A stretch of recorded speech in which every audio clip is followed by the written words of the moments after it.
Hi investing traders, welcome back to the channel. Mid cap small cap के बहुत सारे stocks में अच्छी खासी बाइंग आई है लोअर लेवल से। जो आपने एक देखा था ना, कल धड़ धड़ धड़ धड़ गिर रहे थे स्टॉक्स, आज वो गिरावट रुकी है और आप देखेंगे कि लोअर लेवल से बाइंग आई है निफ्टी में। और निफ्टी को अगर आप देखने की कोशिश करेंगे तो इनिशियली जो है करीब अबाउट 40 मिनट्स निफ्टी लगातार गिरी है, बट उसके बाद आप देखिए निफ्टी ने एक सपोर्ट लिया है ये, और धीरे धीरे देखिए इसने एक ऊपर की तरफ ही एक प्राइस रेंज बनाई थी, बट देन अगेन 26,884 जो आज का हाई है वहाँ पे जाके स्टकअप हो गई निफ्टी और फिर दोबारा गिरी और 25,838 के आसपास इसने अपनी क्लोजिंग दी है। ओवरऑल आई वुड से कि जो बाइंग आई थी ना, ये खराब बाइंग नहीं थी। आज बात करेंगे कौन कौन से सेक्टर्स में बाइंग आई है। It was led by the PSU banks. Small cap, as I told you कि बहुत सारे स्मॉल कैप में लोअर लेवल से बाइंग आई। आप देखिए रियलिटी में बाइंग आई है और मीडिया में बाइंग आई है, एनर्जी सेक्टर सब में बाइंग आई है। जो सेक्टर्स अभी भी थोड़े से चैलेंजिंग है वो है auto sector, IT sector and जहाँ तक इंडिया विक्स की बात है वो थोड़ा कूल डाउन हुई है। फिर निफ्टी में भी थोड़ा सा स्ट्रेस था, फार्मा में थोड़ा स्ट्रेस था और निफ्टी जो है लोअर लेवल से इसमें बाउंस आया। तो ओवरऑल मुझे लग रहा है कि आज मार्केट में बाय इनिशिएट हुए फ्रॉम द लोअर लेवल्स। और जब मैं आपको बोल रही हूँ तो मैं आपको सपोर्ट के लिए भी दिखाऊंगी कि केन्स टेक्नोलॉजी जो बुरी तरह से गिरा था, अब उसमें लोअर लेवल से बाइंग आनी शुरू हुई है। एसजेवीएन जो बुरी तरह गिरा था उसमें लोअर लेवल से बाइंग आई है। पीजीईएल जो लास्ट कई दिनों से गिर रहा था, बाइंग आई है लोअर लेवल से। तो इसी तरह से काफ़ी सारे स्टॉक्स में ना, डिलीवरी जो कि गिर रहा था लगातार, आज ज़बरदस्त बाइंग आई है, राइट। तो जितने भी स्टॉक्स देखिए, टीआई इंडिया जो गिर रहा था लगातार, मुझे क्या लगता है कि लोग बैठे हुए थे, वेट कर रहे थे कि जैसे ही मार्केट करेक्ट होगा लोअर लेवल पे अच्छे स्टॉक्स को पिक करेंगे। And I would say that should be your understanding as well. खैर हम तो डिफरेंट ही स्पेस में काम करते हैं। आप देखिए कल हम लोगों ने बात की थी टाटा मोटर्स कमर्शियल व्हीकल, आप खुद देख सकते हैं किस तरह का ब्रेकआउट आया। आज हमने सुबह बात की थी दौलत की, राइट। दौलत, you all should be present on my Telegram channel और वहाँ पे आपको लाइव में एजुकेट करते हैं हम लोग अबाउट द स्टॉक मार्केट। फिर हमारा एक और स्टॉक था आशुपुरा मिनकैम, right, and that also has given a decent amount of movement. So what is important in the stock market is your understanding of the dynamics. तो अब हम बात करेंगे कि आगे क्या होने वाला है, निफ्टी में क्या पॉसिबिलिटीज़ हैं, फिर उसके बाद हम आगे चलेंगे कि आज के मेरे रडार पे कौन कौन से स्टॉक्स रहने वाले हैं। तो निफ्टी को अगर हम देखते हैं तो निफ्टी ने आज लोअर लेवल से बाइंग आई है। अब इसके लिए एक इंपॉर्टेंट लेवल रहेगा 26,000 को क्रॉस करके 26,100 को भी क्रॉस करना। अगर वो निफ्टी क्रॉस करेगी, मुझे लगता है कि एक हफ्ता और इसी तरह अप साइड अप डाउन देखिए 26,000, जब भी कभी निफ्टी 26,000 25,000 इन लेवल्स पे आएगी, आप देखेंगे कन्फ्यूजन बनेगा। आप ये 25,000 का लेवल है ये वाला, आप देखोगे कि 25,000 के लेवल पे भी एक अच्छा खासा कन्फ्यूजन था। यहाँ पे देखिए ये कन्फ्यूजन था अच्छा खासा। इस समय यहीं पे ऑसिलेट करके ऊपर जाती थी, नीचे जाती थी, ऊपर नीचे, फिर चलिए निफ्टी उसके बाद। इसी तरह 26,000 पे भी काफ़ी अच्छा कन्फ्यूजन रहेगा। मुझे ऐसा लगता है कि ईयर 26 में शायद मार्केट जो है 26,000 के ऊपर जाके ऊपर चलने की तैयारी करे। अब निफ्टी का जो इंपॉर्टेंट लेवल रहेगा वो रहेगा 26,100।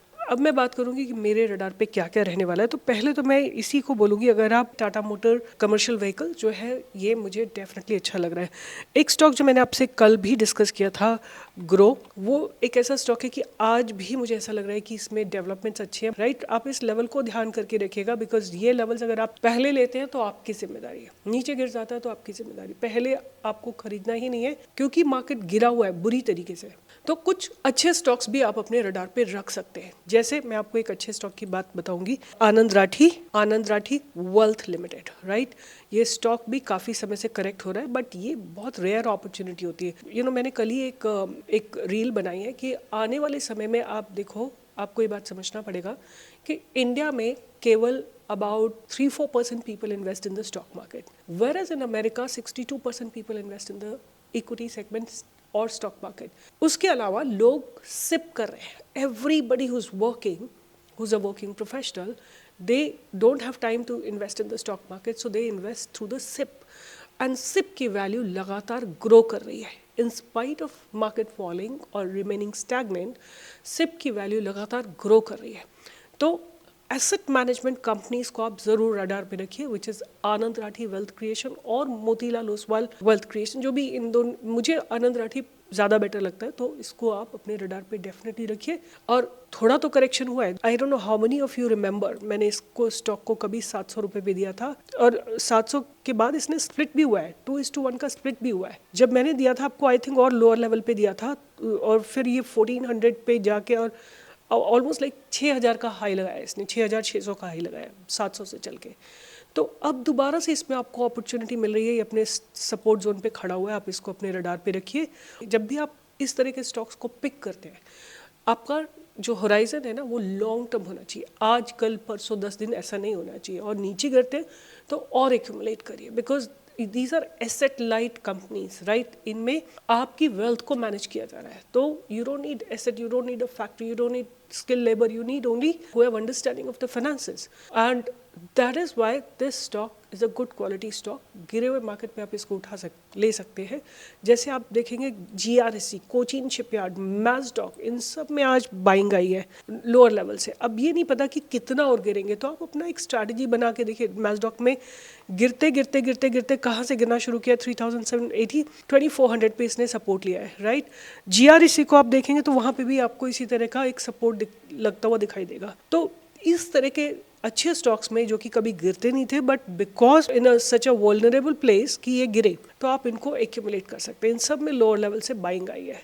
तो लास्ट में मैं जिस स्टॉक की बात करूंगी उसका नाम है कैपिलरी। इसके बारे में मैंने ऑलरेडी अच्छे से डिस्कस करके वीडियो बना रखा है।